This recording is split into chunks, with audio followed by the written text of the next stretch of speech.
Hey everybody, I'm Marcos. And I'm Kirsten. And this is the Minnesota Real Estate Investing Podcast. Join us every week as we discuss real estate investing in the land of 10,000 lakes.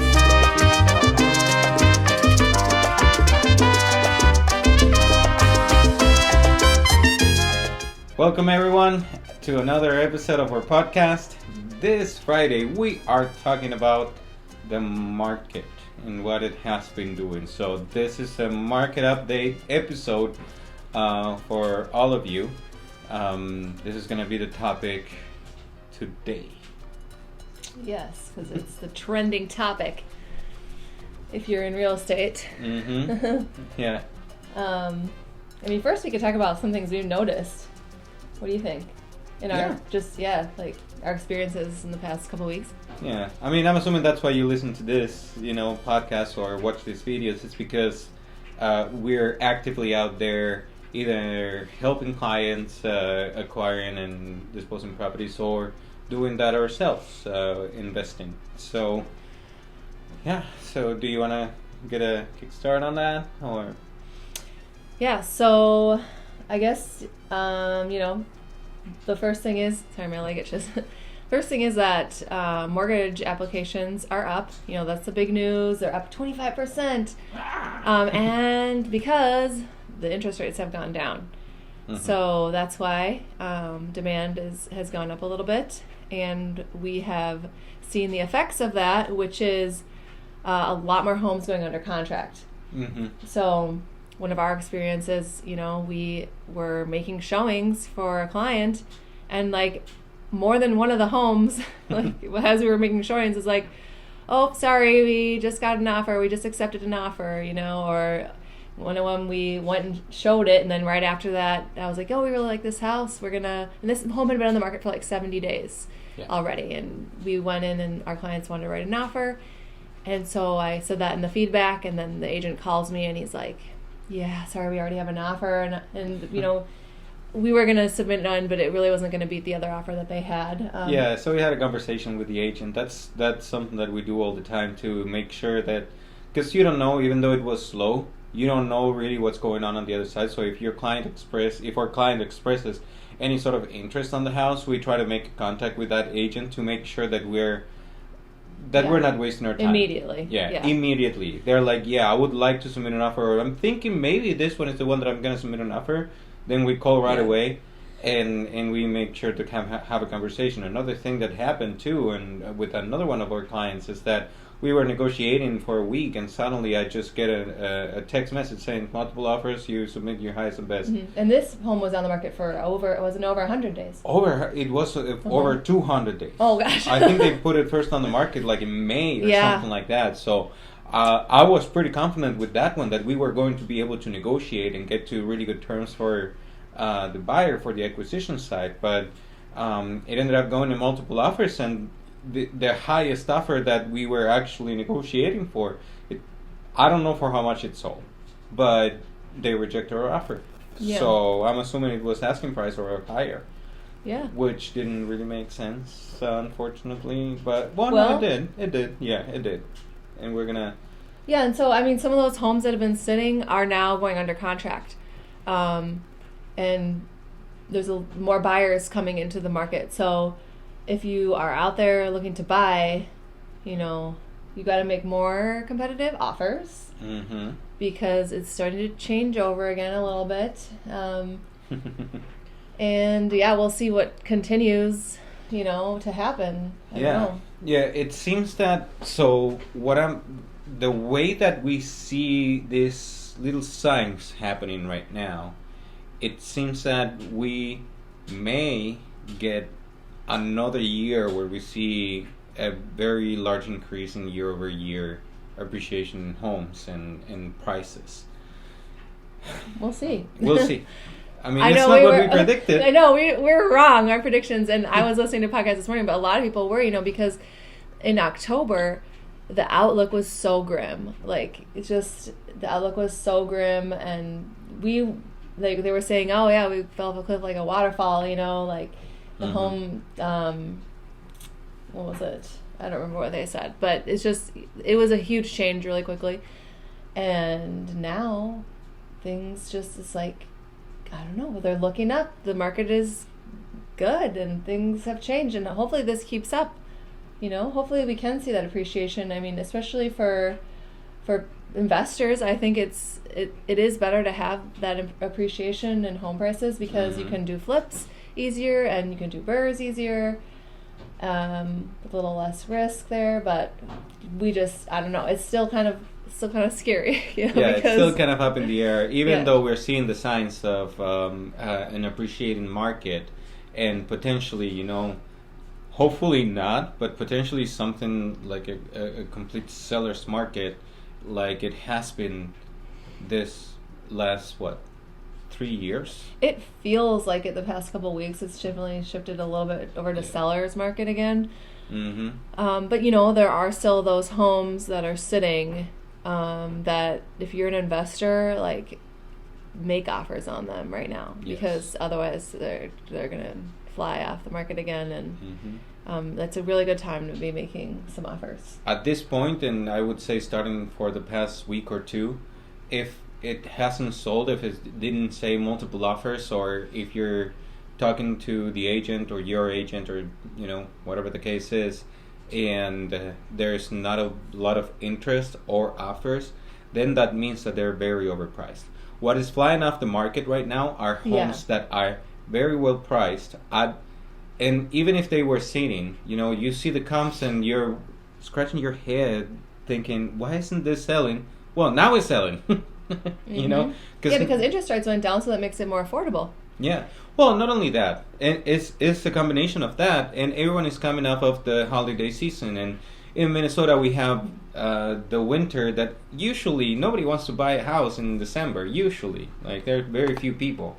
January is kind of the same thing, and then it starts picking up usually at the end of January, beginning of February, sometimes even later than that. It just depends on the situation. Everything varies from year to year depending on weather, depending on interest rates. This year I think that the biggest factor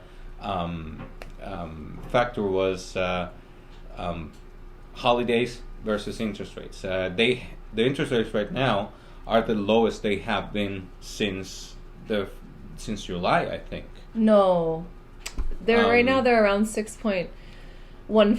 That doesn't mean you might be able to get even lower than that. I think I have heard of people getting in the fives. So depending on your obviously like credit score and all these different things, but that's why it's kind of going crazy because I think they're the lowest they've been since October. October? Okay. Listening, or maybe it was September.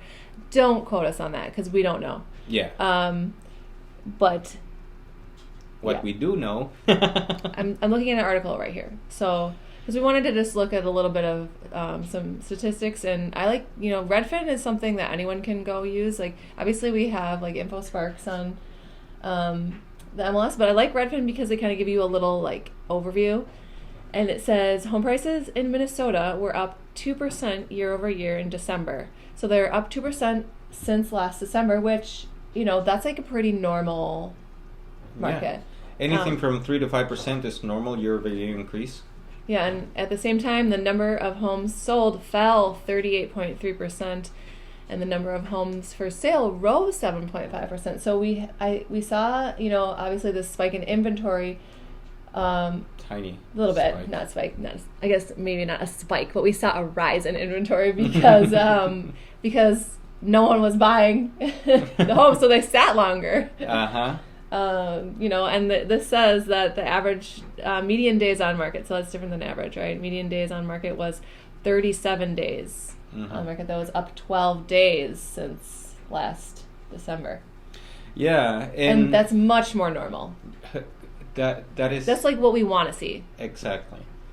So I don't know if I said this in the podcast yet, but every time I meet with someone and I talk about the market, I always kind of give an example. The very first few listings that I sold them within a month.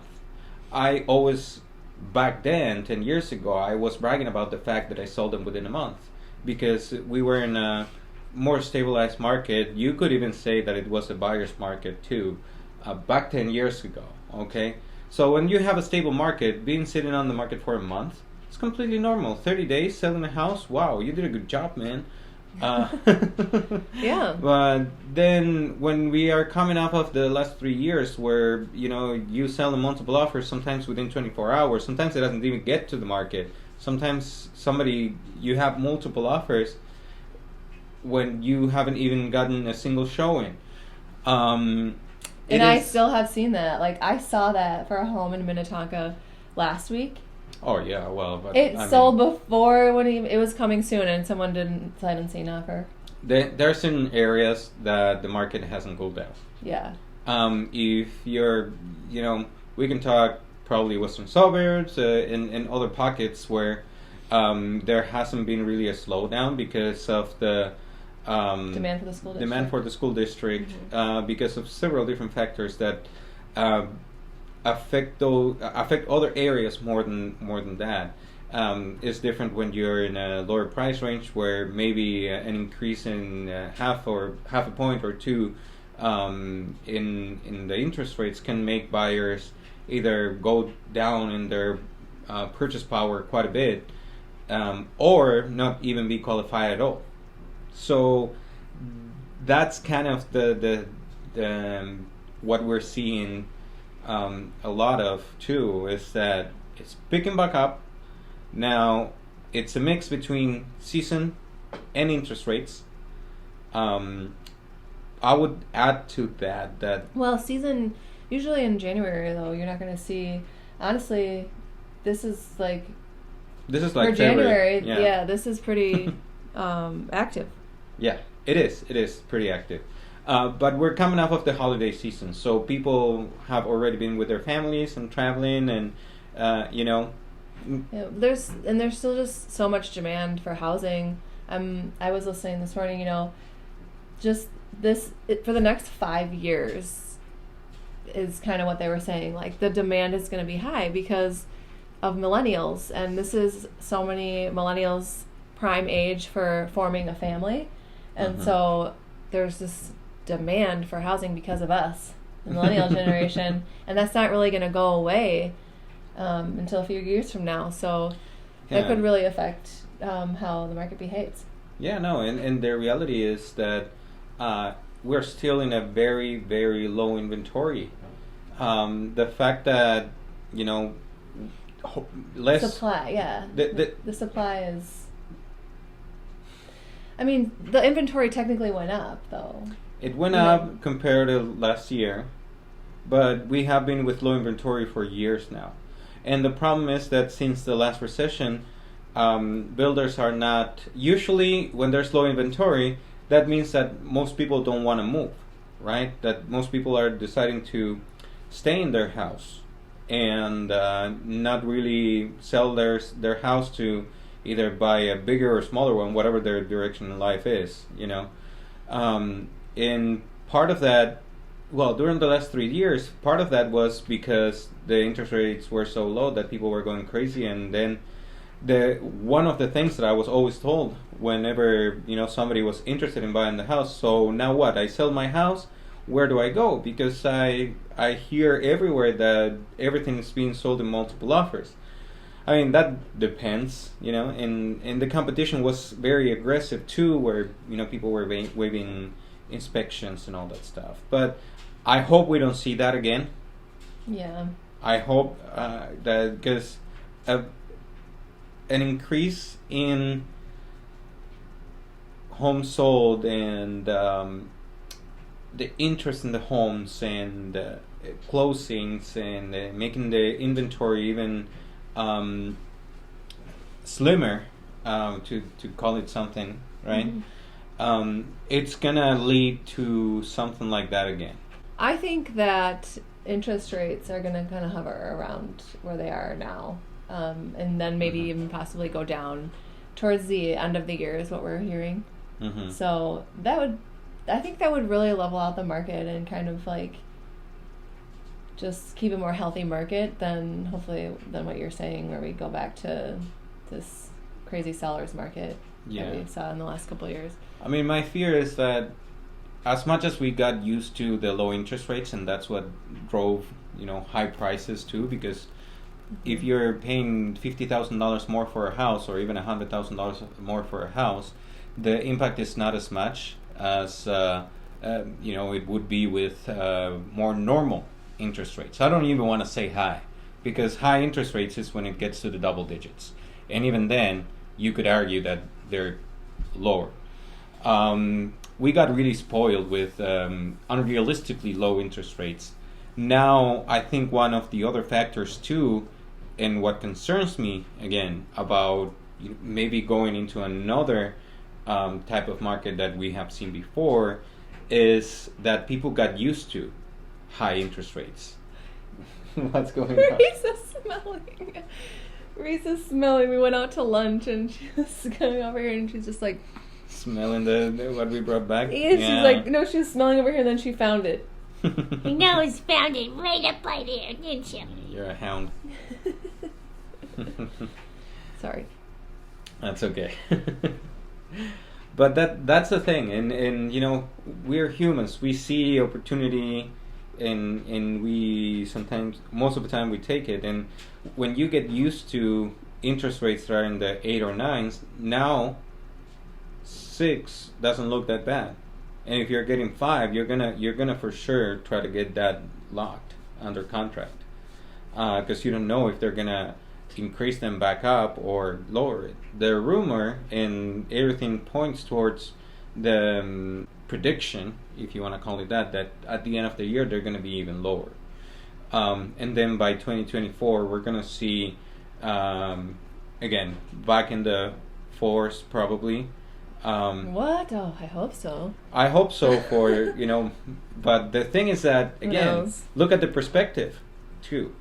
If that happens, then we're going to go crazy again. It's going to go crazy again. Yeah, because what's going to make the demand? Sorry to interrupt you, but it's like this is obviously what we've been talking about. There is the only way to really help this market with lower interest rates is going to be more supply. We just need more houses on the market so that there isn't so much of this bidding war all the time. Exactly. And going back to the supply thing, I think I never finished my idea on that, but. One of the things that historically has helped with supply, with inventory, was builders. But builders are not building at the same rate that they were before 2008 because of what happened back then. There's new construction all over. It's not that it stopped completely. It's just not at the same level that it was before. So if you have people that don't want to move, and this is where I was going, I don't know, maybe 5 minutes ago. If you have people that don't want to move, they want to sell their house, so they're making the inventory being super, reduced. Then you have builders building brand new houses, and now you have housing for people that can afford it. For people that are looking for housing, and it's like, okay, why am I gonna bother with, or think about even buying a house built in the 70s, 50s. Early 1900s or even late 1800s, if I can go buy a house that's brand new, only 20, 25, maybe 30 minutes away from the city. And we're seeing that developments are closing, and they're selling everything that they've been doing. We've talked to builders and kind of asked them, has this market affected you? And this is over in Plymouth, and I was like, no, it hasn't been an issue for us.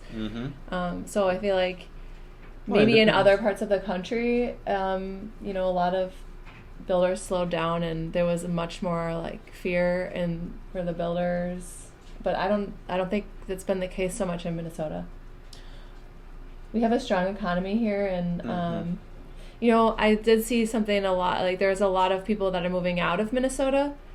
But I still feel like we have enough people moving here and moving in, and the job market is generally really good here. So, and a lot of people do come here for jobs. So, I think our housing market will be pretty healthy compared to some of the other places like New York and California and even Illinois. A lot of these places are gonna have much more trouble Yeah, you got to think about two things. First, the Midwest is usually a more stable market. Yeah, when the market goes up, it doesn't go up tremendously, even though it has been kind of crazy, anyways. Um, but when you look at when it goes down, it does go down, but it's not as variable as other places like big cities or metro areas like New York, Chicago, L.A. Yeah, or these cities that San a Francisco. lot of people, are moving out of too. Mm-hmm. Yeah, we have a healthy. I mean, yes, population. I think it's down right in Minnesota because there's more people living that coming in, but at the same time, there's a lot of opportunity with jobs here. So if anyone is looking for a job and they're okay with the cold here in Minnesota, it's something that there's a lot of opportunity here. We have a lot of corporations and different banks too that have a lot of offices here. Yeah. Again, the thing is that after COVID too, a lot of people are working from home. A lot of jobs found out that they can work remotely and have the same or in some cases even higher productivity than having people at the office, and that has an impact too. Maybe people that are looking for stuff right now, that are looking for homes right now, are working from home almost completely. I mean, one of our clients, he's been working from home all the time and rarely goes to the office, and that's why he doesn't care where he lives. So, but he does need that space for the office where he can actually work and not be bothered during the day. So yeah, I'm just reading some of these. There's a really good. We're gonna link 2 articles. One is specifically about Minnesota's market, and then there's this other interesting article I found on Redfin, and it says housing market update: home prices post small increase as mortgage rate drop attracts buyers. One thing that was interesting here is it says that Google searches for homes for sale was up about 30% from the November low during the week ending of January 14th. So that's kind of funny. People are looking for homes for sale on Google. I wonder what people use most, if it's Zillow, Google, I mean, Redfin. Realtor.com. Realtor.com. Yeah. But it says it's still down about 26% from a year earlier. So I think that, there's still, it's like apprehensive. It is an uncertain attitude. time. It's still uncertain. Before it was uncertain because we saw a lot of, doom and gloom. Right now it's still uncertain because, everything is looking up compared from a few months ago. But if we compare it to the previous year and how the last 3 spring markets behaved, and markets in general, because honestly, I haven't seen the real estate market slowing down at least in the Twin Cities metro area at all until July 2022. Like it started somewhere in 2020, and then it just didn't stop. Like even seasonal. Normal seasonal slowdown. Last year it didn't even happen. Like it was crazy during January, during the holidays. It was insane. And this year was a more normal year when you have a slower second half, a very slow December, but at the same time we're reading that it was better. It's numbers are a very hard thing to look at and define, really. So I think to close out this conversation, we should talk about what do we think is in store for investors and for the rest of the year. I mean, this year started off way different than I thought it would, honestly. So I don't know. What do you think is in store for investors in January in 2023 for the rest of the year? I think that at least what it seems right now, if you gambled a little bit and were positive about the spring market, if you're doing flips, you may have gotten lucky. And I'm talking in possibilities and potential still, because We do not know. And this is me talking on, this is Friday, 27th, so keep that in mind, okay? Friday 27th, we're in January still, end of January, and to me it seems that it might have paid off, that you took that risk. However, it really depends on the area. I think that now more than ever, you need to look at the area that you're investing in and what are the trends in that area to make sure that you're not caught in a bad place and in bad investment, or a type of investment that didn't pan out the way that you intended. I think that inner cities are still going to struggle a little bit more than suburbs because of the way that, you know, certain policies in St. Paul and in Minneapolis are being done in other inner cities too. But you know what though, for investors, like a good deal is still going to sell really fast. Like I know it is. People are still looking to invest, and even if it's in St. Paul, Minneapolis, where, you know, things have slowed down because of some of the policies they're putting in place, and I mean, it's still the people are still investing there, and if it's a good deal, it's gonna fly. You still have to act quickly as an investor in this market. You can't wait around and, you know, take your time making a decision, unfortunately, because if it's a good deal, you're gonna miss it. Exactly. If it's a good deal, you better be prepared to just pull the trigger 5 minutes from even seeing it, and maybe even just look at it during the inspection contingency period. Well, if we see a good deal, we go look at it as soon as possible. We're tending, though, we're kind of, you know, looking at things that have been on the market longer right now. I don't know if we're going to, you know, we'll still look at new listings, but not as much. Yeah, they have to be a really good deal. Yeah, but I don't want to compete. Like, yeah. But if we did have something come on the market right away that was like a really good deal and we really wanted to buy it, I would go look at it as soon as possible, and then that very day write an offer. And I'm going to tell you something too. As an investor, if you are going to go and compete against other offer, and even though numbers are tight, you can offer $10,000-$20,000 more than what you thought. Do it.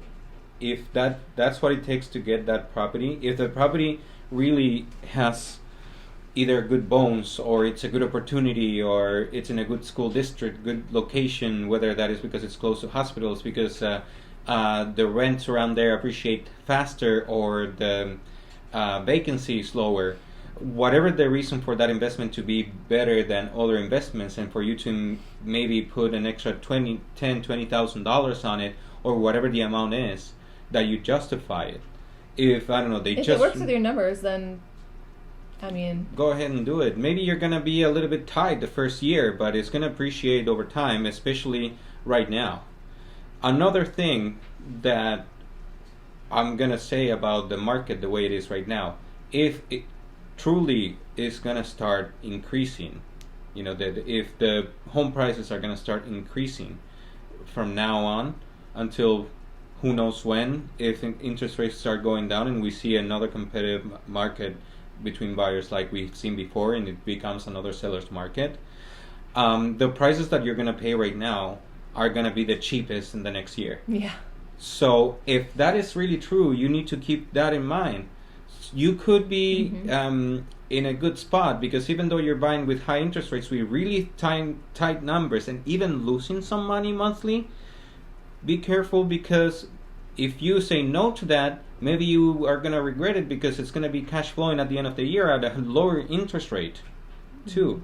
Remember that it's all about the numbers, and we're seeing all the signs that it's just going to speed back up. Okay? Do I have a crystal ball? Absolutely no. I wish I would be so rich right now. I would be a billionaire if I would. Nobody really knows what's going to happen, though. Yeah. It's always based on the feeling of the moment. And the feeling right now is that people are, you know, starting to get out there again and feel better about buying because of interest rates. But we just don't know. what's going to happen. So, I mean, that's what it's like a game. It's just you have to take risks to see reward. And if you buy it now and your numbers work, like you're even just breaking even, I feel like as an investor these days, like you have to take some risks like that. At least that's what we've been talking about, because otherwise you're going to miss out. And I guess there's a little bit of FOMO, like, because I don't know.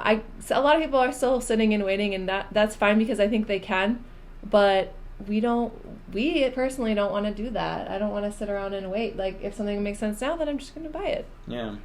I mean, this is the beauty about real estate. We talked about it so many times in our podcast. Whatever you buy right now, if you're going to hold it 10, 15 years from now, it's going to be worth much more. Like, that just, it doesn't matter if you bought it at the height of the market or not. It's that simple as the real estate value goes up because, one, it goes up on its own, and two, it's inflation. That's why in the 50s you could buy a single family home for maybe $10,000, and now that same home it's probably $200,000. Even though inflation didn't go up that much and salaries haven't, it's also the price of the home is the new technology that homes are built with in several different factors. So whatever you can buy right now, if it works with your numbers, if it works with how you can buy it right now, even if the numbers are slim, keep in mind, right now everything is tight, but in the future, if you're renting it out, rents are going to go up. If you got a loan, interest rates are going to go down and you're going to be able to refinance. If you think you bought it a little bit too high, most likely if the trends that we're seeing right now keep going the way that have been going, your home is going to your property, not home, could be any type of property, is going to appreciate, and it's going to appreciate faster. So right now we're seeing something that's very positive. Is it going to be sustainable? Is this going to keep going? Is this a, what do you call it, a fluke? No. Yeah, who knows? Maybe interest rates go up next week. Like, who knows? Like, we really don't know. So exactly. I don't know. But this is something that we wanted to talk about because it's something that we are seeing, and it's very, very weird. I mean, honestly, the fact that I was negotiating on a house for a week and suddenly got multiple offers when that house was over 200 days on the market. It is very weird. I mean, it is insane to me, and that tells me that there's something in store for flippers. That's really good. Now, always remember, if you price it too high, you are not gonna sell that baby.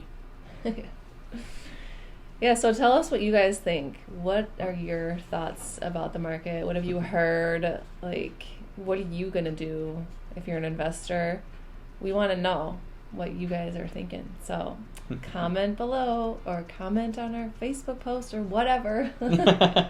Does anyone even watch these videos? I don't know, but if you do, let us know. Yeah, let us know if you watch it. Just say, yes, I watch it.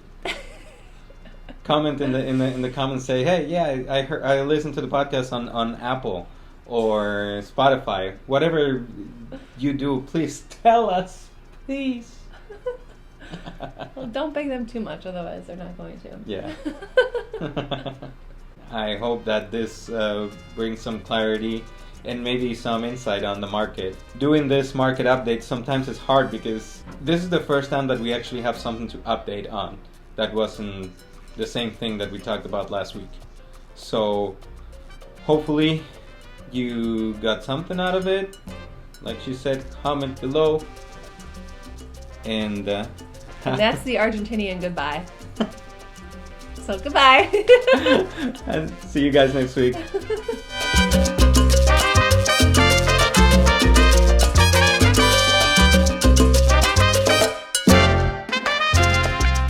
Thank you for listening to today's episode. We hope you enjoyed it and took some valuable information out of it. If you want to reach out to us with comments or questions, you can find us on Instagram, Facebook, and our website, milagrohomesre.com.